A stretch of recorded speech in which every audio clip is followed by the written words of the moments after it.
दोस्तों, आप अपने ट्रेडिंग के करियर में कितने सक्सेसफुल होंगे, ये सारी चीजें आपके चार्ट ट्रेडिंग के ऊपर डिपेंड करती है। क्योंकि आप और हमारे जैसे रिटेल ट्रेडर को मार्केट के फंडामेंटल लेवल पर क्या चल रहा है, इस बात की हमें कोई जानकारी नहीं होती और ना ही हमारे पास इतने रिसोर्सेज उपलब्ध होते हैं। हम लोगों को तो सिर्फ उस कंपनी के स्टॉक्स या फिर इंडेक्स के चार्ट को देखकर ही अपने बाय और सेल के निर्णय लेने पड़ते हैं। तो दोस्तों, इसीलिए अपनी ट्रेडिंग की जर्नी में सक्सेसफुल होने के लिए हमारे पास अपने चार्ट ट्रेडिंग स्किल को सुधारने के अलावा और कोई भी रास्ता नहीं बचता। स्मार्ट मनी के अंदर जितने भी सारे इम्पोर्टेंट चार्ट ट्रेडिंग के कॉन्सेप्ट है, उनमें से लिक्विडिटी सबसे ज्यादा इम्पोर्टेंट है। अगर आप लोगों को चार्ट के ऊपर लिक्विडिटी को सही से ढूंढना आ गया तो आपको प्रॉफिटेबल ट्रेडर बनने से किसी का बाप भी नहीं रोक सकता। इसलिए आज के वीडियो के अंदर हम लोग चार्ट के ऊपर सही से लिक्विडिटी को किस तरह से ढूंढ सकते हैं, इसको बहुत अच्छे से समझेंगे। बहुत सारे ट्रेडर ऐसे होते हैं जिनके मन में लिक्विडिटी को लेकर बहुत ज्यादा सवाल होते हैं और उनमें से सबसे ज्यादा इम्पोर्टेंट सवाल कि आखिर लिक्विडिटी कहते किसे हैं या फिर लिक्विडिटी क्या होती है। सेम इसीलिए लिक्विडिटी को चार्ट के ऊपर किस तरह से ढूंढना है, इसको जानने से पहले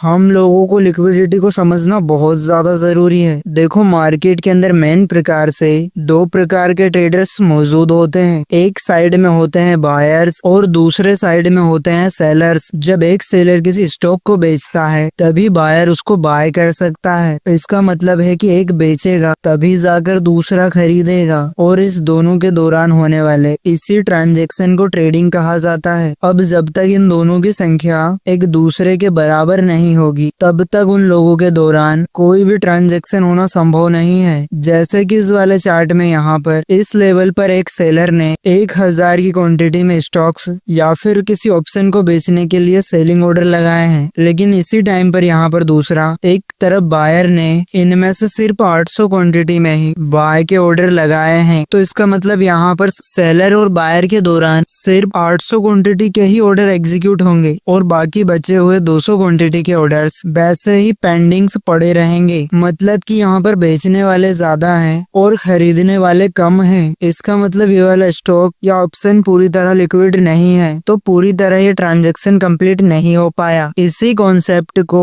स्मार्ट मनी के अंदर लिक्विडिटी के नाम से जाना जाता है। अब इसे सिंपल भाषा में अगर कहें तो अगर आप लोगों को चार्ट के ऊपर लिक्विडिटी को ढूंढना है तो आप लोगों को बस उस चार्ट के ऊपर अभी की तारीख में बायर्स और सेलर्स किस एरिया में सबसे ज्यादा एक्टिव है, मतलब कि कहाँ पर वो सबसे ज्यादा बाय और सेलिंग कर रहे हैं, इसको सही से ढूंढना पड़ेगा। अगर दोस्तों आप लोगों ने हमने जो चार्ट ट्रेडिंग के ऊपर वीडियो बनाए हैं, आप लोगों ने इन वीडियोस को देखा है तो आपको चार्ट के ऊपर किस एरिया में बायर्स और सेलर्स सबसे ज्यादा एक्टिव रहते हैं, इसको समझने में बहुत ज्यादा आसानी होगी। लिक्विडिटी के कॉन्सेप्ट को समझने के बाद तो चलिए इसको चार्ट के ऊपर किस तरह से खोजते हैं, अब इसको भी हम लोग बहुत ज्यादा आसानी से समझते हैं। दोस्तों, किसी भी चार्ट के ऊपर अलग अलग प्रकार से बहुत सारी जगह पर लिक्विडिटी मौजूद रहती है, जिनमें से हम लोग इस बहुत ही ज्यादा इम्पोर्टेंट कंडीशन को सीखने वाले हैं। तो चलो सबसे पहले हम इक्वल हाइज एंड लोज को समझते हैं। यहाँ पर दोस्तों इस वाले चार्ट के अंदर मार्केट बार बार हाइज और लोज पर रिजेक्शन फेस कर रही है, जिस कारण चार्ट के ऊपर इक्वल हाई और इक्वल लोज बन रहे हैं। अब जितने भी सेलर्स यहाँ पर ऊपर से सेल ऑर्डर लगाकर मार्केट के अंदर इंटर हुए हैं, उन सारे लोगों के स्टॉप लॉस यहाँ पर ऊपर की साइड लगे हुए हैं। सेलर्स के स्टॉप लॉस मतलब कि उनके बाय ऑर्डर यहाँ पर बहुत बड़ी संख्या में मौजूद हैं, क्योंकि यहाँ से मार्केट नीचे जाएगा इस सोच के साथ उन्होंने यहाँ पर सेलिंग करी है। लेकिन अगर मार्केट नीचे जाने की बजाय ऊपर चला गया तब उन लोगों को अपने सेल ऑर्डर को क्लोज करना होगा, मतलब कि यहाँ पर बाय करना पड़ेगा। सेम इसी प्रकार से यहाँ पर नीचे के लेवल पर जो बायर्स बाय करने की सोचते हुए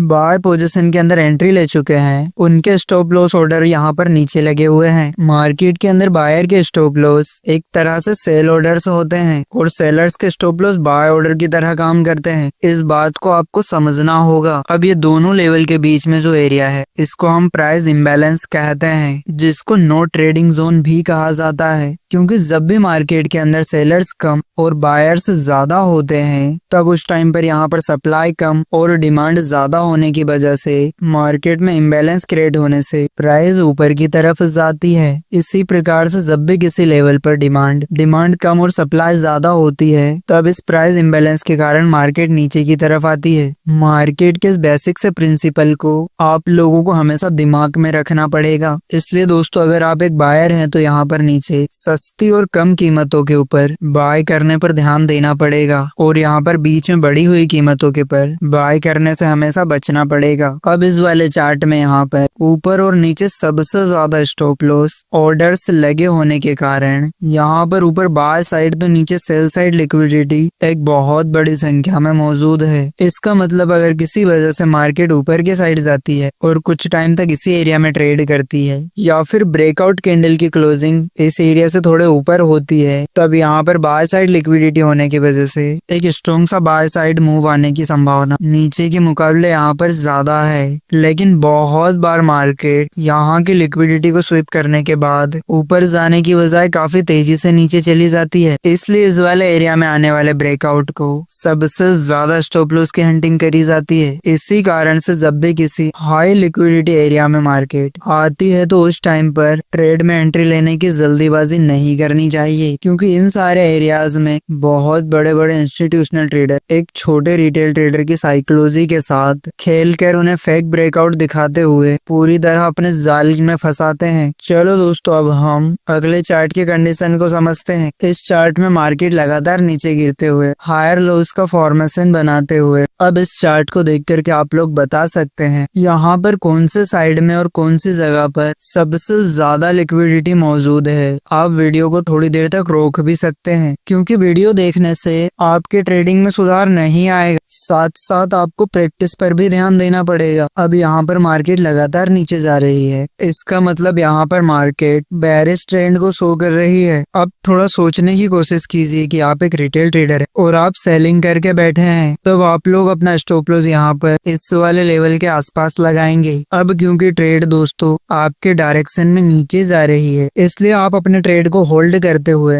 अपने स्टॉप लॉस को हर एक स्विंग हाई के ऊपर धीरे धीरे प्राइस की मूवमेंट के साथ धीरे धीरे नीचे शिफ्ट करते हुए ट्रेलिंग स्टॉप लॉस का इस्तेमाल कर रहे हैं। लेकिन मार्केट के अंदर कुछ ट्रेडर ऐसे भी हैं, उन लोगों ने यहाँ अपने स्टॉप लॉस इस ऊपर के साइड ही बना कर रखा है और कुछ ट्रेडर को यहाँ पर ऊपर एंट्री नहीं मिली तो उन्होंने यहाँ पर नीचे कुछ शॉर्ट सेलिंग करते हुए इन सारे स्विंग हाइस के ऊपर अपने स्टॉप लॉस लगाए हुए हैं। अब क्योंकि मार्केट लगातार नीचे आ रही है, जिस कारण से नीचे के साइड में जो भी बायर्स बाइंग करने की कोशिश कर रहे हैं उनके स्टॉप लॉस मार्केट बार बार हिट करता जा रहा है, जिस कारण से यहाँ पर बायर्स के स्टॉप लॉस बहुत ज्यादा कम संख्या में है। इसके विपरीत प्राइस के बेरिश मूवमेंट के कारण सेलर्स के स्टॉप लॉस यहाँ पर बहुत बड़ी संख्या में अभी भी एक्टिव हैं। अब क्योंकि ये सेलर्स के स्टॉप लॉस ऑर्डर है, इसलिए ये बाय ऑर्डर कंसीडर किए जाते हैं। अब अगर आप लोग इस चार्ट को देखेंगे तो आपको ध्यान में आएगा कि यहाँ पर ऊपर की साइड सबसे ज्यादा मात्रा में सेलर्स के स्टॉप लॉस मतलब कि बाय साइड में बहुत लिक्विडिटी मौजूद है। अब जैसे ही मार्केट और ज्यादा नीचे जाने की वजह रिवर्स करते हुए वापस ऊपर जाते हुए अपने पहले वाले स्विंग हाई के ऊपर क्लोजिंग देता है, तो यहाँ पर सारे सेलर्स टेंशन में आ जाते हैं, क्योंकि अब मार्केट यहाँ पर उन लोगों के ट्रेलिंग स्टॉप लॉस एरिया में आ गई है, जिस कारण से वो लोग सेल करके बनाया हुआ अपना प्रॉफिट कम होता हुआ देखकर या तो वो लोग अपनी पोजीशन खुद से एग्जिट कर लेते हैं या फिर स्टॉप लॉस हिट होने की वजह से वो लोग मार्केट से बाहर हो जाते हैं, जिससे मार्केट के अंदर शॉर्ट कवरिंग होने की वजह से बाइंग में प्रेशर बढ़ता है और मार्केट लगातार ऊपर की साइड चली जाती है। इस चार्ट के अंदर आप लोग स्विंग हाई और लोज के साथ साथ ट्रेंड लाइन का भी यूज कर सकते हैं, जैसे कि यहाँ पर मार्केट जैसे ही ऊपर के साइड ट्रेंड लाइन को ब्रेक देता है तब बायर्स इस वाले ब्रेकआउट को देखकर एक्टिव हो जाते हैं और साथ में ही मार्केट की ट्रेड लाइन रिजेक्शन को टूटता हुआ देखकर यहाँ पर सेलर्स पैनिक में आकर अपनी पोजीशन से एग्जिट लेते हैं, जिससे मार्केट में बाइंग प्रेशर बढ़ता है। इसलिए जब भी आप किसी चार्ट को देखते हैं तो उस टाइम पर चार्ट के ऊपर आप लोग कैंडलस्टिक को देख बायर्स और सेलर्स इस टाइम पर किस एरिया में सबसे ज्यादा एक्टिव हैं इस बात पर जरूर ध्यान दें, क्योंकि मार्केट को बायर्स और सेलर्स ही चलाते हैं। देखो दोस्तों, चार्ट को पढ़ना एक कला और इस कला में आपको एक्सपर्ट होना है, तो आप लोगों को ज्यादा से ज्यादा प्रैक्टिस करनी पड़ेगी। चलो अब हम दूसरे एग्जाम्पल को देखते हैं। ये दोस्तों एक तरह से रियल मार्केट का चार्ट है, जहां मार्केट दिन भर इस प्रकार से एक रेंज में ट्रेड करता रहता है। मार्केट के अंदर लिक्विडिटी मुख्य रूप से दो प्रकार की होती है। नंबर 1 एक्सटर्नल लिक्विडिटी और नंबर 2 इंटरनल लिक्विडिटी। इस वाले चार्ट के अंदर ऊपर और नीचे के साइड जो लिक्विडिटी है उसको हम एक्सटर्नल लिक्विडिटी कहते हैं, और इसके अलावा इन सारी जगह पर जो छोटे मोटे हाइज हैं उनके आसपास जो लिक्विडिटी चार्ट के ऊपर चार्ट पर दिखाई दे रही है उसे इंटरनल लिक्विडिटी कहते हैं। जब भी मार्केट के अंदर एक्सटर्नल लिक्विडिटी स्वीप या फिर ग्रैप होती है तब हमें बड़े बड़े मूव देखने को मिलते हैं, जैसे कि इस चार्ट पर मार्केट ने ये बड़ी सी अपर बिग वाली कैंडल बनाई है। इस कैंडल ने इस प्रीवियस हाई के पास जितने भी सेलर्स के स्टॉप लॉस मौजूद थे उसे पूरी तरह से हिट करते हुए यहाँ की लिक्विडिटी को स्वीप कर दिया है, और इसके बाद बहुत तेजी से नीचे जाते हुए नीचे के लेवल पर एक्सटर्नल लिक्विडिटी को ग्रैब कर लिया है। यहाँ पर अगर हम ध्यान से देखते हैं तो इस वाली एक्सटर्नल लिक्विडिटी एरिया के अंदर मौजूद इंटरनल लिक्विडिटी को मार्केट ने इस वाले फेक ब्रेकआउट के जरिए टारगेट किया है, और यहाँ पर जो रिटेल ट्रेडर इस वाली रेंज के पास बाय ट्रेड के अंदर एंट्री लेकर बैठे थे उन सारे लोगों के स्टॉप लॉस लगभग इस जगह पर होने की वजह से यहाँ पर सेल साइड लिक्विडिटी बहुत बड़ी संख्या में जनरेट हुई है, जिस कारण से यहाँ पर मार्केट ने इस लिक्विडिटी को ग्रैब करने के लिए सबसे पहले एक्सटर्नल लिक्विडिटी स्वीप किया और बाद में इंटरनल लिक्विडिटी को ग्रैब करते हुए सीधे बहुत तेजी से नीचे चला गया। इसलिए इंटरनल लिक्विडिटी एरिया के पास अगर कोई एक्सटर्नल लिक्विडिटी एरिया मौजूद है तब ऐसी स्थिति में हमको जल्दी ट्रेड लेने से हमेशा बचना चाहिए, क्योंकि इस वाले एरिया में आपके स्टॉप लॉस हिट होने की संभावना सबसे ज्यादा होती है। अब दोस्तों अगले वीडियो के अंदर आप किस टॉपिक को बहुत अच्छे से समझना चाहते हो आप हमें कमेंट में जरूर बताना, और आप लोगों को अगर ये वीडियो अच्छी लगी है तो वीडियो को लाइक करते हुए चैनल को सब्सक्राइब जरूर करें। तो दोस्तों मिलते हैं नेक्स्ट वीडियो के अंदर, तब तक के लिए थैंक्स फॉर वॉचिंग वीडियो।